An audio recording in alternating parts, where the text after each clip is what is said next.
শিশুকালে মইরা গেছে মা, গর্ভে থাকতে মরছে পিতা, নবী চোখে দেখলেন না। কে করিবে লালন পালন, কে দিবে সান্ত্বনা, এই দুনিয়ার এতিম নবী ছিলেন একজনা।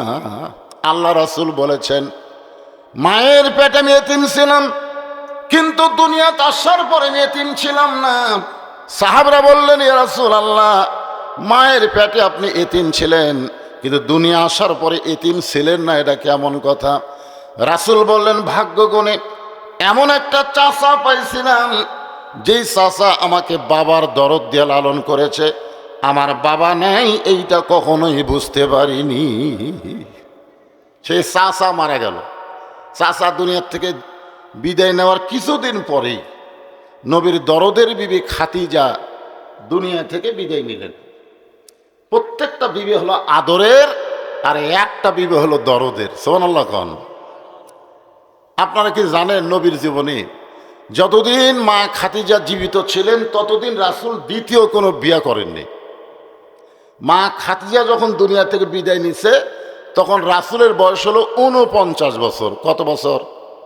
এই 49 বছর পর্যন্ত আল্লাহ রাসূল খাদিজা ছাড়া অন্য কোনো বিয়ে করেনি। বাংলাদেশের কিছু নাস্তিক বলে আমাদের নবী নাকি বেশি বিয়ে করছে, তার ভিতরে নাকি কাম ভাবটা বেশি ছিল। নাউজুবিল্লাহ খান। খাদিজা বহুদিন নবীরে কইছে যে আমার সঙ্গে সংসার করতে গিয়ে আপনার যৌবন শেষ হয়ে যাবে, আপনি আর একটা বিয়ে করেন। বিয়ার আয়াত নবীর উপর যখন নাজিল হলো তখন খাদিজা রাদিয়াল্লাহু জীবিত ছিল। বিয়ার আয়াত কোরআনে আছে না নাই? এজরে কেন আছে না নাই? নবীর উপরে নাজিল হলো, মা খাদিজা যখন নবীর সামনে ছিল। আল্লাহ বললেন, মাসনা 2টা বিয়া করো, যদি পারো 3টা করো, যদি পারো 4টা করো। এটা আমাদের সকলের জন্য আল্লাহ হুকুম করেছে। কম পক্ষে কয়টা? 2টা দিয়ে শুরু করছে। আবার পেশা ওয়াজ হবি, তাহলে জায়গা হয় না তো আমি কি করব? তাহলে 2টার কথা আল্লাহ বললেন। খাদিজা বলেন, ইয়া রাসূলুল্লাহ, আপনি ইচ্ছা করলে আর একটা বিয়ে করতে পারেন। আল্লাহ রাসূল বললেন, খাদিজা, দুনিয়াতে প্রত্যেকটা স্বামী যখন বিয়ে করে, বিয়ে করার পরে বউ স্বামীর হাতে তুলে দেয়। বউ কার হাতে তুলে দেয়? কিন্তু আপনার সাথে যখন আমার বিয়ে হলো তখন আপনার হাত আমার হাতের উপর কেউ তুলে দেয়নি, বরং আমার 2 হাত আপনার হাতের উপরে তুলে দিছে। জোরে খান সুবহানাল্লাহ। আবু তালেব বললেন, মা খাদিজাকে বলতেছে, মা আমার এতিমটারে তোমার হাতে তুলে দিলাম মা। এমন দরদ দিয়ে নবীকে লালন পালন করেছেন। আল্লাহর নবী বলেন, সর্বপ্রথম আমাকে নবী বলে যিনি স্বীকার করেছেন সেই মহিয়সী নারীর নাম হলো খাদিজা। নিজের স্বামীকে নবী বলা, আপনারা কি মনে করতেছেন? 4টিখানির কথা। নিজের স্বামী, আমি তো বুঝতেছি আমার বউ আমাকে হুজুরই কয় না। হ্যাঁ, বহুদিন কইছি হুজুর করলে 500 টাকা, খালি কবা হুজুর কয় না, খালি হাসে। না হাসো কেন? বলে হাসার কারণ হলো হুজুর হওয়া সহজ না। আমার বইয়ের কাছে আমি হুজুরে হওয়ার পারিনি, আর খাদিজার কাছে আমাদের নবী সর্বপ্রথম, ধরে কারণ সুবহানাল্লাহ, তিনি নবী বলে স্বীকৃতি দিয়েছেন। সঙ্গে সঙ্গে আল্লাহ তাআলা একটা আয়াত নাজিল করলেন। মা খাদিজা যখন ঈমান গ্রহণ করলেন তখন আল্লাহ তাআলা কোরআনের আয়াত নাজিল করে বললেন, লাকাদ কানা লাকুম ফি রাসূলিল্লাহি উসওয়াতুন হাসানা। যদি সফলতা অর্জন করতে চাও, বিবি হয়ে যারা নবী স্বীকার করলো, তোমরা তার আদর্শ গ্রহণ করে নাও। জোরে খান সুবহানাল্লাহ। বিবি হয়ে নবী স্বীকার করা, তাকে আমাদের ধরা লাগবে। আজকে বাংলাদেশের যত বড়ই পীর সাহেব হোক না কেন, খুঁজলে দেখেন কোন পীরের বউ ওই পীরের হাতে মুরিদ হয়নি। খুঁজলে দেখেন, কারণ প্রত্যেকটা পীরের বউ পীরক সন্দেহ করে, যে মাঝে মধ্যে মুরিদের বইয়ের দিকে চোখ মারে, এই শালার হাতে কে মুরিদ হবে? একটা পীরের বউ পীরের হাতে মুরিদ হয় না। এই জন্যই পীরকে অনুসরণ করা যাবে না, পীরকে পুরোপুরি মানা যাবে না, মানতে হবে পুরোপুরি এক। মুকাদ্দাসের সম্মান বেশি। আপনারা বলেন তো দাম আর সম্মানের মধ্যে কি তফাৎ? এ ভাই মন খারাপ করছেন? দাম আর সম্মান এই দুইটার মধ্যে তফাৎ কি? আপনাকে এমপির দাম বেশি, কিন্তু আপনাকে ইমামের সম্মান বেশি।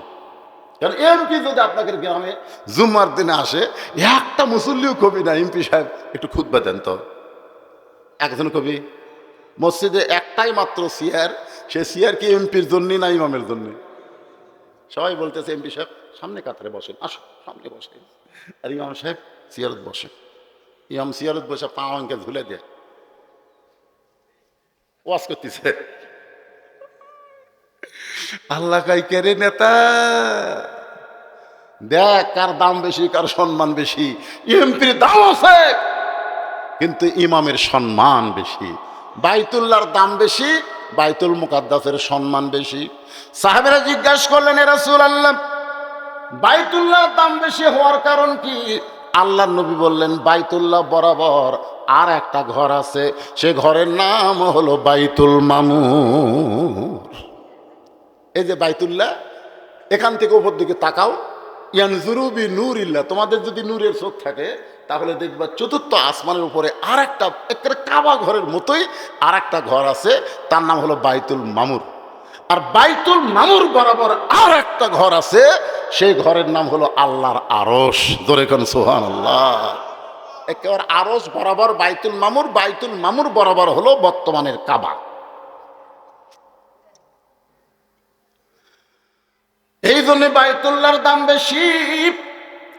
আর বাইতুল মুকাদ্দাসের সম্মান বেশি হওয়ার কারণ হলো, বাইতুল্লাহর মধ্যে সমস্ত নবী রাসূল নামাজ পড়ে নাই, কিন্তু বাইতুল মুকাদ্দাসের ভিতরে আমার ইমামতিতে সমস্ত নবী রাসূল নামাজ পড়েছে।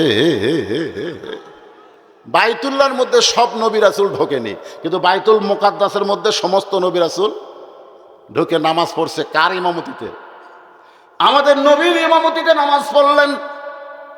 2 রাকাত নামাজ, 2 রাকাত নামাজ আদায় করলেন। বাইতুল মুকাদ্দাসের মধ্যে সমস্ত নবী রাসূল 2 রাকাত নামাজ পড়ে যে সওয়াব পাইছে, ইজা নুদিয়া লিস-সালা মিন ইয়াউমিল জুমআ ফাসাউ ইলা যিকরিল্লাহ। কোন আল্লাহর বান্দা জুমার নামাজ যদি মসজিদে এই আয়াত অনুযায়ী পড়ে, তাহলে বাইতুল মুকাদ্দাসের সমান সওয়াব আল্লাহ তাকে দান করে। এই আয়াত অনুযায়ী পড়া লাগবে। এখানে কি বলা হচ্ছে? ইজা নুদিয়া লিস-সালা মিন ইয়াউমিল জুমআ ফাসাউ ইলা যিকরিল্লাহ। আমাদের বাংলাদেশে এরা পড়তেছে আয়াত অনুযায়ী, একেবারে সবার শেষে যাবি, সবার আগে বাড়াবি। 5 ওয়াক্ত তো পড়েই না, জুম্মার দিনে যায় তাও মশাল নিয়ে, সবার শেষে যায়, যে নতুন স্যান্ডেলের কাছে পুরাতন স্যান্ডেল থই, আবার সবার আগে বের হয়ে নতুন পামত দিয়ে চলতেছে মরদ। ধরা পড়লে বলবি বদল হচ্ছে ভাই, বদল হচ্ছে ভাই, চাপাত মারা লাগবি। চল, তোর জীবনে কোনোদিন দেখলাম না তুই নতুন থুয়া পুরাতন নিয়ে গেলি। যতবার বদল, পুরান থুয়া নতুন নিয়ে যাওয়া। এরা আসলে নামাজে না। আল্লাহ বলেছেন ফাওয়াইলুল লিল মুসাল্লিন, এরা হলো নামাজের নামে মস্করা, ঠাট্টাকারী। ওয়াইল নামক জাহান্নাম, এই জুমার নামাজে যারা শেষে যে আগে বের হয়, এদেরকে আল্লাহ খুশি হয়ে দিবি, যা যা। আপনারা এইরকম যদি কেউ থাকেন, আজ থেকে এই আয়াতের দিকে খেয়াল করবেন। বাইতুল মুকাদ্দাসের মধ্যে নবী 2 রাকাত নামাজ পড়াছে, সমস্ত নবী রাসূল ইক্তেদা করেছেন। ওই নামাজের যে সওয়াব, একই সমান সওয়াব আপনি এই আয়াত অনুযায়ী যদি জুমার নামাজ আদায় করেন, আল্লাহ আপনাকে দিয়ে দিবে। জোরে কোন সুবহানাল্লাহ। আল্লাহ নবী সিঁড়ি পাইলেন, ওই সিঁড়ি দিয়ে আল্লাহর আরশে গেলেন। আল্লাহ রাসূল জান্নাত দেখলেন, জাহান্নাম দেখলেন। জান্নাতের মধ্যে গিয়ে দেখেন নবী কতগুলো বাবা হাও মাও করে কাঁদতেছে। জাহান্নামের মধ্যে নবী দেখলেন কতগুলো বাবা মুচকি মুচকি হাসতেছে। নবী চমকে গিয়ে বলে, ভাই জিবরাইল, এই জাহান্নামের মধ্যে যারা কাঁদতেছে হাসতেছে এরা কারা? আর জান্নাতের মধ্যে যারা কাঁদতেছে এরা কারা? জান্নাতের মধ্যে মানুষ আনন্দ করবে, সেই জান্নাতের মধ্যেই কাঁদতেছে। আর জাহান্নামের মধ্যে মানুষ কষ্টে কাঁদবে, সেখানে হাসতেছে কারণ কি? জিবরাইল বলে, রাসূলুল্লাহ, এই জান্নাতের মধ্যে যারা কাঁদতেছে এরা হলো ওই বাবা যারা নেক আমল করে জান্নাতি হবে, কিন্তু সন্তানদের কারণে আল্লাহ তাআলা তাদের কাছ থেকে জান্নাত কাড়ায় নিয়ে আবার জাহান্নাম দিবে।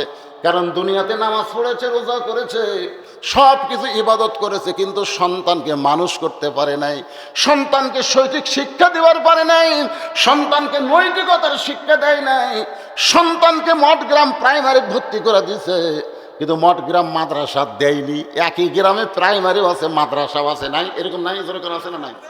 6 বছর বয়সের বাচ্চাকে আপনি মাদ্রাসার উপর দেয়া হাঁটিয়া দেয়া প্রাইমারি ভর্তি করে দিলেন। আপনার বাচ্চাকে একটা বই দিল, সে বইয়ের মধ্যে লেখা আছে এক ডোম বা গোডম ঘোড়া ডোম সাজে ঢাক ঢোলক ঝাঁঝর বাজে ব্যস্তে ব্যস্তে চললো ঢুলি ঢুলি গেল কমলা ফুলি। আপনার বাচ্চা কি পড়তেছে? আপনার সন্তান কি পড়তেছে? ময়না। আর ওইটাকে যদি ওই প্রাইমারি না দিয়ে এইখানে ভর্তি করে দেন, তাহলে ওর হাতে এমন একটা কিতাব দেওয়া হবে, যেই কিতাব ধরবার গেলে আগে পেশাব করান শিখান লাগবে। আগে কিতাব আগে যায় কিভাবে কিভাবে পায়জামা খোলা লাগবে, কিভাবে লুঙ্গি তোলা লাগবে। আমাদের সাথে আমি হুজুর করে দেখি তো, কোনো ছাত্র ভর্তি হলে আগে পেশাব খানাত নিয়ে আসে। আমি বললাম, হুজুর পেশাব খানা কেন? আগে পাক পবিত্র শিকার লাগবে হুজুর, কারণ যেইটা ধরবার যাবি এটা ধরবার গেলে আগে পবিত্র হওয়া লাগবে, পবিত্র হওয়া ছাড়া এইটা ধরার কোনো চান্স। কথা কন না কেন? লা ইয়ামাসসুহু ইল্লাল মুতাহহারুন। তুমি ততক্ষণ পর্যন্ত স্পর্শ করতে পারবা না যতক্ষণ পর্যন্ত তুমি পবিত্র না হবা। তাহলে আপনার সেই মাসুম বাচ্চাকে পবিত্র হওয়ার শিক্ষায় ভর্তি না করে আপনি অপবিত্র হওয়ার জায়গায় ভর্তি করে দিলেন। আপনি জাহান্নামে যাবেন নাকি জান্নাত পাবে? আর কথা কয় না। ওই বেটা আপনি ছাড়বি নাকি? আমি ছোটবেলা তো প্রাইমারি যাওয়ার চাইনি, আমার বাপি আমার লিয়ে গেছে, বই পিঠের অর্থে এক খাড়া হয়ে মারতেছে, একের ব্যাঁকা করে দিয়ে হাফ প্যান্ট তো ব্যাঁকা করে দিয়ে যন্ত্র বার করে মারতেছে। রে কোন ক্লাসে পড়িস রে? তোর পিঠের ওপর কি কয়? বই চাষা বই বই পিঠত দিয়ে খাড়া হয়ে মারতেছে। বস বাবা বস, কেমনে পেশাব করা লাগে তোর স্যার শিখাইনি, বসে থাকে। তখন চাষা কি খন প্রাইমারি পেশাবখানা যায় দেখি আমার স্যারই খাড়া হয়ে পেশাব করে, আর স্যারই বলে খাড়া হয়ে মারে। তাহলে কি করবি? যে আয়াত নিয়ে আজকে ওয়াজ শুরু করছে, আল্লাহ ইমানদারকে লক্ষ্য করে বললেন, আমি আল্লাহর কাছে যদি কিছু পাবার চাও তাহলে ধৈর্যর নামাজের মাধ্যমে চাও। ধৈর্যর নামাজ এই দুইটাই হলো লাইলাতুল মিরাজ। এটা সামনে নিয়ে ওয়াজ করতেছিলাম, রাসূল চলে গেল জান্নাত জাহান্নামে। জান্নাতের মধ্যে দেখতেছে কাঁদতেছে, আর জাহান্নামের মধ্যে হাসতেছে। আপনারা বলেন তো, এই যে জাহান্নামের মধ্যে হাসতেছে, জান্নাতের মধ্যে কাঁদতেছে, এই দুইজনের মধ্যে কার ভাগ্য ভালো? কি বুঝলেন? এই জান্নাতের মধ্যে কান্দা ভাগ্য ভালো না জাহান্নামের মধ্যে হাসা ভাগ্য ভালো? তাহলে যদিও জাহান্নামী হন কোনো টেনশন নাই, একটা ব্যাটার মতন ব্যাটা তৈরি করেন, এটা বুঝাবার গেছি। তারপরে কিছু টাকা আপনাদের কাছে চাইলাম, মাশাআল্লাহ ভালোই দিয়েছেন আলহামদুলিল্লাহ। আর একজন 500 টাকা দান করলো কোরআন বাবদ, আল্লাহ দান কবুল করেন। এখন আসেন মূল আলোচনায় আল্লাহর সঙ্গে, যেটা আমি শুরু করেছিলাম। নবী যখন দুনিয়ায়, আল্লাহ নবীরে দেখবার পায় কি পায় না? হ্যাঁ জোরে কেন পায় কি পায় না? মুসা নবীর চোখের পাওয়ার কম, যার কারণে আল্লাহ দেখবার চাইছিল। কারণ আল্লাহ কোন জায়গায় আছে মুসা নবী দেখবার পায় না, খালি কথা হয়। জোরে কান কি হয়? আমরা যখন এই কোরআন শরীফ পড়ি, ভাই, তখন কিন্তু কথা কার সাথে হয়? মাশাআল্লাহ, আল্লাহ বলেছেন মুসা নবী নিজে কালিমুল্লাহ, আর আমার প্রত্যেকটা উম্মত যারা কোরআনের সঙ্গে সম্পর্ক রাখবে, কোরআন তেলাওয়াত করবে, তারা নিজেরাই একটা করে কালিমুল্লাহ হয়ে যাবে। জোরে কান সুবহানাল্লাহ। কোরআন শরীফ যে কার বাণী এই ব্যাপারে কারো সন্দেহ আছে নাকি? কোরআন কার কথা? আল্লাহর কথা। আমার আল্লাহ তাআলা নবীকে আরশে নিয়ে গেলেন। আরশে একটা জায়গায় গিয়ে ফেরেশতা জিবরাইল আটকে গেল। ফেরেশতা জিবরাইল কি মনে করছে জানেন? আজও পর্যন্ত শুধু আমাদের নবী ছাড়া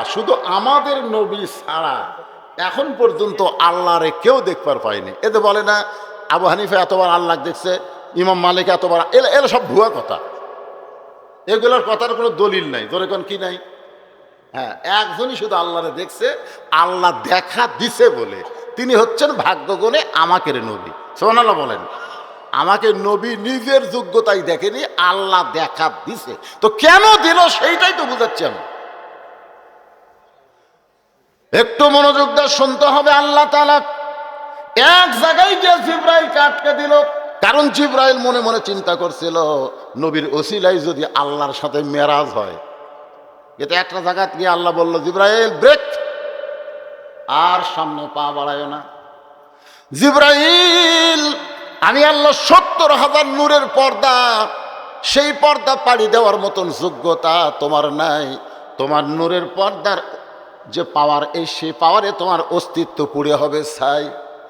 ফেরেশতা জিবরাইল নূরের তৈরি হওয়ার পরেও নূরের পর্দা পাড়ি দিবার পারল না, আর আমাদের নবী সেই পর্দা পাড়ি দিচ্ছেন। ফেরেশতা জিবরাইল বলে, হুজুর আমি এতক্ষণ আপনার সঙ্গে ছিলাম, আপনি যেগুলো চিনেন নাই আমি আপনাকে চিনে দিছি, কিন্তু এখন আপনি একলা একলা যাচ্ছেন, যাওয়ার সময় যেখানে আমি যাওয়ার পারতেছি না সেখানে আপনি একলা যাচ্ছেন। ওই জমজমের কূপের পানিতে ওযু করার সময় আপনার পায়ে যে জুতা আছে ওই জুতাটুকু খোলেন, কারণ মুসা নবী তুর পর্বতে আল্লাহর সঙ্গে দেখা করবার গেছিল। আল্লাহ বলে, মুসা আমার সঙ্গে কথা বলতে গেলে পায়ের জুতা খোলা লাগবে। মুসা নবীর জুতা খোলার কথা মনে ছিল না, এই জন্য আল্লাহ বললেন, মুসা জুতা খুলে আমার সঙ্গে কথা বলো। আর আপনি আল্লাহর সঙ্গে দেখা করবার যাচ্ছেন, আপনি জুতাটা খোলেন। আমি আপনার সাথে আর থাকতে পারলাম না, এ কারণেই যখন বলতেছে জুতা খোলেন, সঙ্গে সঙ্গে নবী আমার বলে, জিবরাইল আল্লাহর প্রেমে পাগল হইয়া আল্লাহর আরশে যাচ্ছি, জুতা খোলার কথা আমার মনেই নাই। এই কথা বলে নবী যখন জুতা খুলতে চায়, তখনই আল্লাহর পক্ষ থেকে তুর পাহাড়ের ধুলি লাগিয়া, সবাই বলেন, তুর পাহাড়ের ধুলি লাগিয়া মুসা নবীর সম্মান বেড়ে যায়। আর নূর নবীজির জুতার ধুলায় আল্লাহর আরশ ধন্য হয়। আল্লাহর সঙ্গে নবীর সাক্ষাৎ হলো, মেরাজ হলো। আল্লাহ তার নবীকে 5 ওয়াক্ত নামাজ দিল, 5 ওয়াক্ত নামাজ দিল। নবীর মনটা বড় ভার। আল্লাহ বলে, হাবিব গো আপনার মনটা ভার কেন? 5 ওয়াক্ত নামাজ দিলাম, এই নামাজ পাওয়ার পর আপনি মনটা ভার করলেন। নবী ডাকতে বলে, আল্লাহ আমি এখান থেকে যাওয়ার পরে যদি কোনো উম্মত আমাকে প্রশ্ন করে, হুজুর আপনি নবী হয়ে মেরাজ করলেন, আল্লাহর সঙ্গে সাক্ষাৎ করলেন, কিন্তু আমাদের ভাগ্যে হলো না। আমি নবী নিজের জন্যে না, আমি নবী হলাম আমার উম্মতের জন্যে। আল্লাহ বলে, হাবিব রে, বোরাকের পিঠে চড়ে আপনি আমার আরশে আইছেন, কিন্তু আপনার উম্মতেরা আমার সঙ্গে যদি মেরাজ করতে চায় তাহলে দৈনিক 5 বার মেরাজ হবে। আনতাবুদুল্লাহ কান্নাকা তারাহু ফাইল্লাম তাকুন তারাহু ফাইন্নাহু ইয়ারাকা। আপনি ঘোষণা করে দিবেন, আসসালাতু মিরাজুল মুমিনিন। জোরে গান সুবহানাল্লাহ। এই জন্যে যারা 5 ওয়াক্ত নামাজ একবার ধরে, আপনি যতই চেষ্টা করেন ওর কাছ থেকে সব নিবার পারবেন, কিন্তু নামাজ নিবার পারবেন না। পারবেন? পারবেন? আপনারা যারা নামাজ ধরেছেন বলেন তো, একদিন এশার নামাজ না পড়ে যদি বিছানায় ঘুমাতে চান, আপনার চোখে ঘুম ধরবে? একদিন একটু টেস্ট করে দেখেন তো কি হয়। হবে না, ধরবেই না যতক্ষণ নামাজ আপনি আদায় না করবেন। এই নামাজই পারে মানুষকে যাবতীয় খারাপি থেকে বাঁচায় দিতে। আল্লাহ কোরআনে বলেছেন, ইন্নাস সালাতা তানহানিল ফাহশাই ওয়াল মুনকার। একমাত্র নামাজই পারে মানুষকে যাবতীয় খারাপি থেকে বাঁচায় দিতে। আপনার ছেলেটাকে যে 4G মোবাইল কিনে দিচ্ছেন, এখন সবচাইতে ছেলেদের জন্য সবচাইতে মহা বিপদ হচ্ছে মোবাইল। জোরেকার নাম কি? কথা কয় না। ও যদি 5 ওয়াক্ত নামাজ পড়ে তাহলে আপনার টেনশন নাই। আপনার ছেলে এরকম মোবাইল নিয়ে ঘুরুক, যদি ওই 5 ওয়াক্ত নামাজ পড়ে তাহলে আপনার কোনো টেনশন কেন নাই? কারণ নামাজই পারে যাবতীয় অশ্লীলতা খারাপি থেকে বাঁচাই দিতে। তার মানে কোনো দিনও খারাপ কিছু দেখতে যাবে না। খারাপ কিছু দেখতে গেলেই ওর ইমান বলবি পারে, পাগলা দরজা বন্ধ করলে কি হবে রে, আল্লাহ দেখতেছে, পারবে না। যারা 5 ওয়াক্ত নামাজ ধরছে এর কাছে আল্লাহ খারাপই কেড়ে নিছে। তাহলে আপনার চেষ্টা করা লাগবে, আপনার সন্তানকে যেমন করি হোক 5 ওয়াক্ত নামাজ ধরাতে হবে। জোরে কোন কথা ঠিক কিনা? 5 ওয়াক্ত। এই মেরাজের গুরুত্বই হলো নামাজ। মেরাজের গুরুত্ব কি? নামাজ। আল্লাহর সঙ্গে মিলন হওয়ার একমাত্র ইবাদতের নাম হলো নামাজ। হাদিসে আছে বিস্তারিত, হুজুরি কলব ব্যতীত করছিন কালেও নামাজ তোর হয় না। হাদিস আছে বিস্তারিত, হুজুরি কলব ব্যতীত করছেন কালেও নামাজ তোর হবে না। তবে কেন গাও জোয়ারি, মানুষকে দেখাও নামাজ পড়ি, ও তোমার সিদ্ধ বিদে সুফসল ফলে না। আজও কেন আল্লাহর নামাজ ধরতে পারলা না? অধিকাংশ মানুষ নামাজ পড়ে আল্লাহর জন্য পড়ে, না নিজের জন্য পড়ে, না মেম্বার চেয়ারম্যান হওয়ার জন্য পড়ে, না জনগণকে ধোকা দেওয়ার জন্য পড়ে। এগুলোও কিন্তু আল্লাহ দেখে। ধরে কোন কথা ঠিক কিনা? কতগুলো জামাই শ্বশুর বাড়িতে গেলে বাধ্য হয়ে নামাজ পড়ে, না পড়লে শ্বশুর কবি কেরে আমি হাজি মানুষ আর আমার জামাই নামাজ পড়ে না। বউ ঘুতাই যাও, যাও নামাজ যাও, বুঝো না আব্বা মরে গেলে 3 বিঘা জমি পাবে, যাও। এরকম আছে না নাই? আমার কেউ চেয়ারম্যানের দাঁড়ায় একদিনই আসরের নামাজ 4 বার, যেটি 10 জন লোক দেখে সেটি বলে আগে নামাজ, আগে নামাজ। তার মানে কি বুঝলেন? ওই আসল নামাজি। আমাদের বাংলাদেশে যারা শুক্রবার দিন নামাজ পড়ে এরাও সব বেনামাজি, এরা কিন্তু নামাজি না, দেখাবার যায়। আমি যাচ্ছি মসজিদে, যাওয়ার সাইজ দেখলে বোঝা যায় যে আল্লাহর সঙ্গে দেখা করে যাচ্ছে না শয়তান অকটানে টেনে আস্তে আস্তে নিয়ে যাওয়াচ্ছে, বোঝা লাগবে তো।